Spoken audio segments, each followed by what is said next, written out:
سيدنا ومولانا محمد عبدك ونبيك ورسولك وحبيبك الأمي وعلى آله وصحبه وبارك وسلم.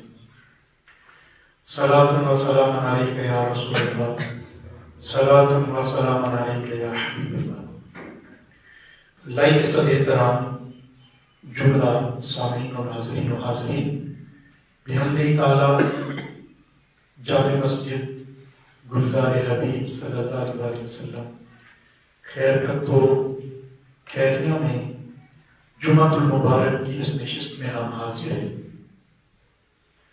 آج کا درس انتہائی اہمیت کا حامل ہے اور انتہائی اہم درس ہے. یہ اس لحاظ سے بھی خصوصیت کا حامل ہے کہ آگے جو درس شروع ہونے جا رہا ہے یہ محض میں نہیں کہتا کہ یہ بڑا خاص ہے. اللہ تبارک و تعالی کے نزدیک یہ بڑا خاص ہے. قرآن کریم میں اللہ تبارک و تعالی نے جب بھی اپنے بندوں کو مخاطب کیا، اپنے بندوں سے خطاب کہ دو اسلوب اپنائے. کتنے اسلوب؟ دو. کبھی وہ مالک کائنات آفرینش آدم علیہ السلام سے لے کر قیامت تک جتنے انسان آئیں گے بغیر کسی جنس کی تخصیص کیے، اس میں سب کے سب مرد بھی عورتیں بھی شامل ہوں گی. اس میں خاص بھی شامل ہوں گے، عام بھی شامل ہیں. اس میں اس کتاب میں مالک کائنات انبیاء کو بھی شامل کرتا ہے، ان کی امتوں کو بھی شامل کرتا ہے. اس میں مومن بھی شامل ہیں، منافق بھی شامل ہیں، مسلمان بھی شامل ہیں اور کافر بھی شامل ہیں. یہود و نصارہ، امیر غریب، چھوٹا بڑا بوڑھا بچہ، مرد و زن، رعایا حکمران، نیکوکار بدکار سیکار، عبادت گزار نافرمان، سب کے سب شامل ہوتے. اور اس طرح کا خطاب جب مالک اپنے بندوں سے کرتا ہے تو اس کے لیے وہ مالک الفاظ یہ چنتا ہے. ارشاد فرماتا ہے یا ایھا الناس اعبدوا، یا ایھا الناس کا لفظ استعمال کرتا. فرمایا یا ایھا الناس اعبدوا ربکم الذی خلقکم، اے تمام کے تمام لوگوں عبادت کرو اس رب کی الذی خلقکم، جس نے تمہیں. تو جب عام خطاب ہوتا ہے تو الفاظ استعمال کرتا ہے یا ایھا الناس کے، مگر جب وہ مالک کائنات خاص بات کرنا چاہے تو وہ خاص بات کے لیے بندوں کا انتخاب بھی خاص بندوں کا کرتا. اس کا حسن انتخاب یہ ہے کہ خاص خطاب میں وہ عام لوگوں کو شامل بولیے نہیں کرتا. اس لیے کہ رومی کشمیر نے فرمایا خاصاں دی گل آما کے نہیں مناسب کرنی، مٹھی کھیر پکا محمد نت کتے آگے دھرنی. تو خاص لوگوں کی بات خاص لوگوں میں کی جاتی ہے، عام لوگوں میں نہیں کی جاتی. یہ تو ہمارے دنیا کا بھی یہ اصول اور اسلوب ہے کہ جو خاص بات ہوتی ہے وہ ہر کسی کی زبان اور ہر کسی کے سامنے نہیں کی جاتی، تاکہ مخاطب ہوتے ہی خاص بندے ہیں۔ اب یہاں پر جو آیا مبارکہ میں نے تلاوت کی 18ویں پارے کی پہلی آیا مبارکہ، تو یہ عام لوگوں سے نہیں، بڑے خاص لوگوں سے۔ کن سے بولیے؟ خاص لوگوں سے۔ اب خاص لوگ اتنے ڈھیلے تو نہیں ہوتے، خاص لوگ اتنے ڈھیلے بولیے، ابھی بھی ڈھیلے ہیں آپ، تو خاص لوگ ڈھیلے نہیں ہوتے۔ رب تعالیٰ نے فرمایا قد افلح المؤمنون، یہاں اس مالک نے خاص کر دیا۔ عام بات ہوتی تو یا ایھا الناس کا لفظ استعمال ہوتا، مگر خاص بات ہو تو یا تو وہ لفظ یا ایھا الذین آمنوا سے، اے ایمان والو، اے خاص بندوں، تو یا ان خاص بندوں کو مومن کہہ کر رب تعالیٰ فرما رہا ہے قد افلح المؤمنون، کہ خاص لوگوں سنو، مومن فلاح پا گئے، فلاح کو پہنچے، کامیابی اور کامرانی کو پہنچے۔ اب وہ کامیابی اور کامرانی میسر کیسے آئے گی، اور وہ خاص لوگ خاص بنیں گے کیسے؟ کس طرح وہ یا ایھا الذین آمنوا کا مصداق ٹھہریں گے اس کتاب کا کہ وہ خاص ہو، چنیدہ بندے ہو۔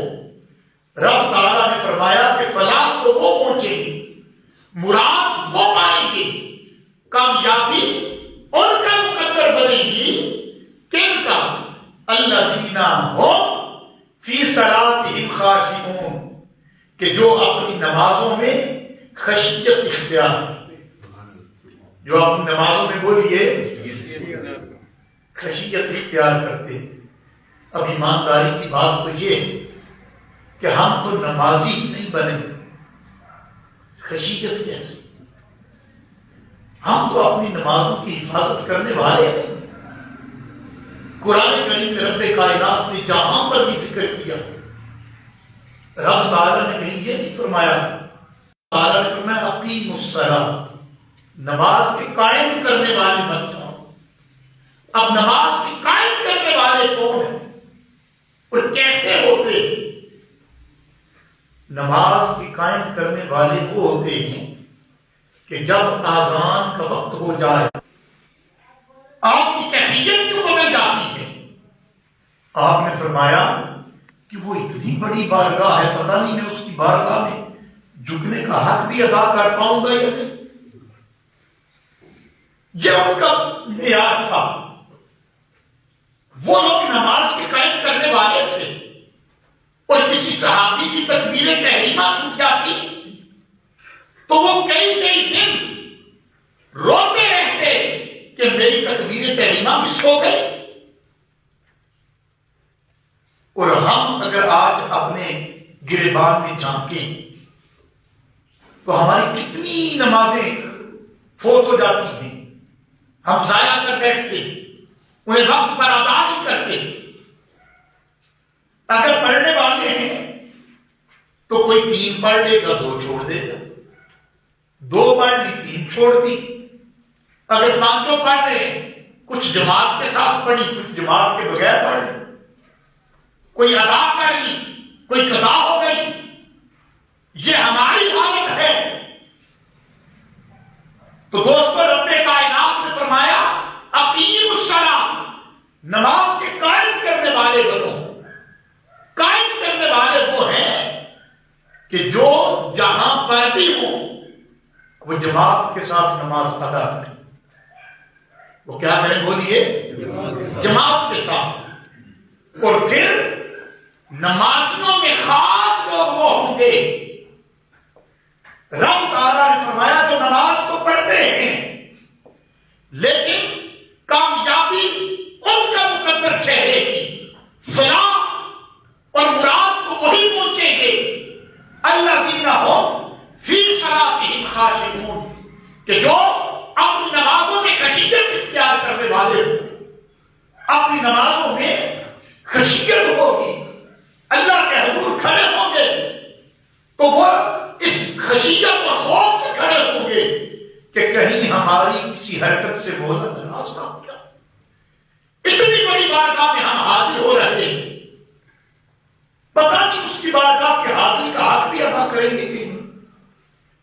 وہ مالک ہماری حاضری کو قبول بھی کرے گا یا نہیں، اس انداز میں اس کے بعد اس کی بارگاہ میں جھکیں اور امید یہ ہو۔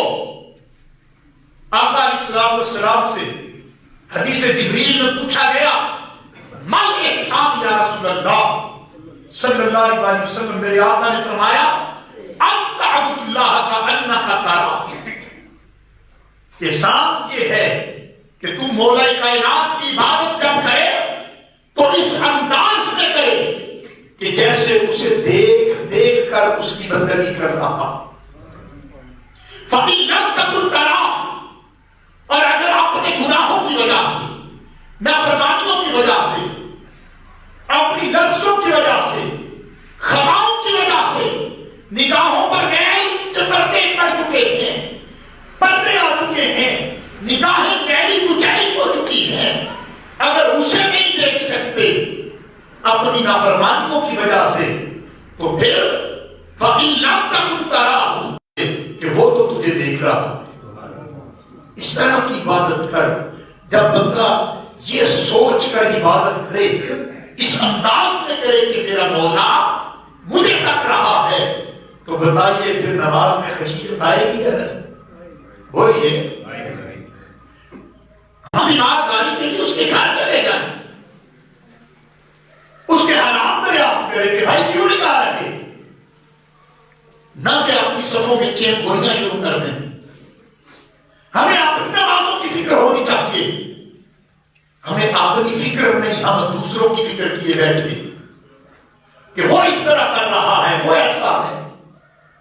بہادر شاہ ظفر نے کہا تھا نہ تھی اپنے گناہوں کی جو خبر، رہے ڈھونڈتے اوروں کے عیب و ہنر، اور پڑی اپنے گناہوں پہ جو نظر، تو پھر نگاہ میں کوئی برا نہ رہا۔ پھر بندہ اپنے گناہ بخشوانے کی فکر میں رہتا، پھر اپنے گناہوں کی فکر نہیں رہتی ہے کہ میں کیسے بخشا جاؤں گا، میرے گناہوں کا یہ بوجھ کیسے دھلے گا، یہ دل کی تختی سے سب کیسے اترے گا، پھر بندہ اپنی فکر کرتا۔ اس لیے عزیزان گرامی قدر، جب نمازی بننا ہے تو ایسا نمازی بنے کہ اپنی نماز میں خشیت اختیار کریں۔ اور کامیاب لوگوں کی دوسری علامت رب تعالیٰ نے فرمائی وَالَّذِينَ هُمْ عَنِ اللَّغْوِ مُعْرِضُونَ، کہ کامیاب لوگ وہ ہیں جن کی زبانیں بھی پاک ہوتی ہیں، جن کی زبانیں بھی بولیے پاک ہوتی ہیں، جن کا کریکٹر صاف ہوتا، جن کا دل صاف ہوتا، من اجلا ہوتا، کردار اچھا ہوتا ہے، اور وہ وَالَّذِينَ هُمْ عَنِ اللَّغْوِ مُعْرِضُونَ، جہاں لغویات ہو رہی ہوں، برائی کی باتیں ہو رہی ہوں، بیہودہ گفتگو ہو رہی ہو، وہ وہاں سے اعراض کر کے گزر جاتے ہیں، وہ وہاں سے بچتے ہیں، لغویات سے اپنے دامن کو بچاتے ہیں، اپنا دامن اس سے پاک رکھتے ہیں، پھر وہ بےہودگی کی طرف نہیں جاتے، بےہودہ گفتگو نہیں کرتے، اور نہ ہی بےہودہ باتیں سنتے ہیں۔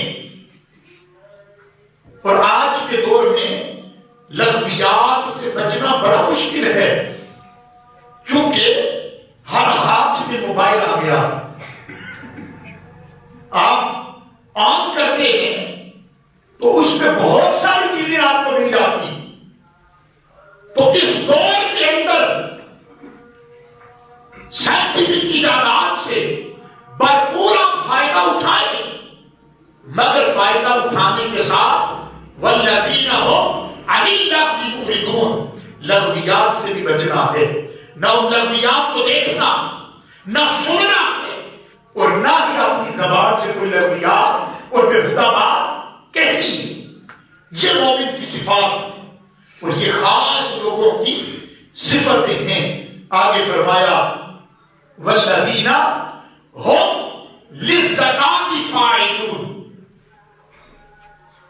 کہ وہ زکوٰۃ پر بھی عمل کرتے ہیں، زکوٰۃ پر بھی بولیے عمل کرتے ہیں۔ اور یہاں لِلزَّكَاةِ فَاعِلُونَ، یاد رکھیے کہ یہ زکات اس کے دو معنی ہیں، ایک تزکیہ سے ہے جس کا معنی صفائی ستھرائی پاکیزگی ہے، اس سے کیا ہوتا ہے کہ مال پاک ہو جاتا ہے. یہی کہتے ہیں نا علماء کہ مال پاک ہوتا ہے. یہاں والذین هم للزکاۃ فاعلون کہ وہ زکات پر عمل کرتے ہیں، یعنی اپنا پاک کرتے ہیں اور اپنے من کا تزکیہ بھی کرتے ہیں، اپنے من کی تختی سے زیادہ بھی اتارتے ہیں، یا من کی میل کچیل کو بھی دھونے کے لیے فکر مند رہتے ہیں. اللہ کی بارگاہ میں راتوں کو اٹھ کر مصلی کی پشت پر سوار ہو کر اس مالک کی بارگاہ میں گر گڑاتے بھی ہیں، روتے بھی ہیں، من کا تزکیہ اور تسبیح بھی کرتے ہیں. آگے فرمایا والذین هم لفروجہم حافظون، اور وہ جو اپنی شرمگاہوں کی حفاظت کرتے. جوانوں اپنی جوانیوں کو سنبھالو.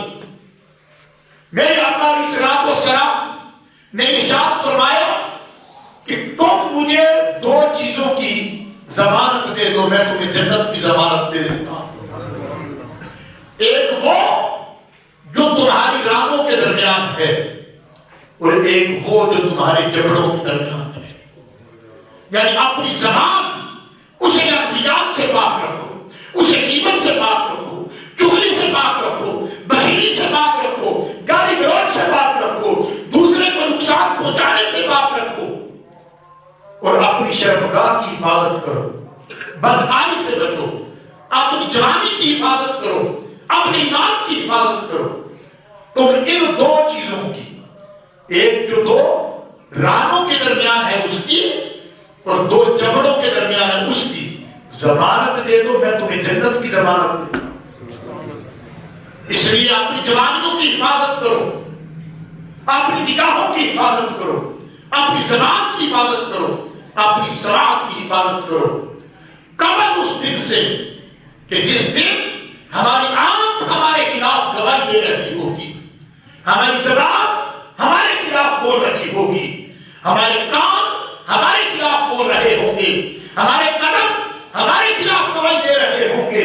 اس دن سے پہلے فکر کر لو، ان دو چیزوں کی حفاظت کرو. اللہ کے محبوب نے فرمایا میں تمہیں جنت کی ضمانت دے دوں. تو رب تعالیٰ نے بھی فرمایا کہ مومن اور کامیاب لوگ فلاح پانے والے وہ ہیں والذین هم لفروجہم حافظون، جو اپنی فرج کی، اپنی شرمگاہوں کی حفاظت کرنے والے. الا علی ازواجہم او ما ملکت ایمانہم فانہم غیر ملومین، سوائے اپنی پاک دامن بیویوں اور شرعی طور پر جو باندیاں ہیں ان کی، جو آپ کی ملک میں اللہ تعالیٰ نے دے دی، ان کے علاوہ کسی کی طرف نظر بد نہیں کرتے، اور اپنی خواہشات کی تکمیل اپنی بیویوں سے پوری کرتے ہیں، کسی اور کی طرف بری نگاہ نہیں کرتے. فَمَنِ ابْتَغَىٰ وَرَاءَ ذَلِكَ فَأُولَٰئِكَ هُمُ الْعَادُونَ. پھر فرمایا کہ جو ان دو کے علاوہ، یعنی شرعی باندیاں، لونڈیاں اور اپنی پاک دامن بیویاں، اور آج کے دور میں تو باندیاں ختم ہو گئی، وہ سلسلہ ختم ہو گئے. آج کے دور میں تو غلام اور باندیاں نہیں ہوتے. تو آج کے دور میں جو شرعی بیویاں لوگ